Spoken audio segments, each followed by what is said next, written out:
na sa aming mga manggagawa, sahod itaas.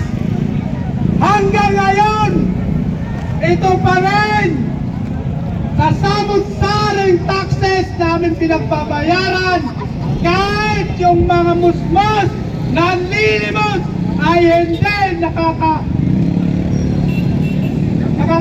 nakakaligtas sa tax na ito. Bakit? Sa pamamagitan ng trade law kung saan lahat ng ating binibili ay nandoon nakapatong ang tax na yan. Kaya nakakagalit. Bilyon-bilyon na nakaw, marami sa Pilipinas ang nalulubog. Pero pagdating sa mga proyektong sila lang nakikinabang, ang bilis, simbilis pa ng kwites.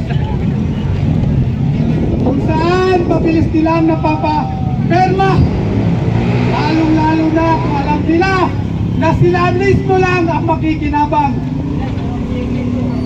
Marami na nagsasabi dito, kaya naman, huwag tayong pumikit, mga mamamayan ko. Wala sa gobyerno ang magpagbabago ng ating kalagayan o sistema. Kundi tayong mamamayan ang magtsatsaga ng pagbabago. Wala sa kanila.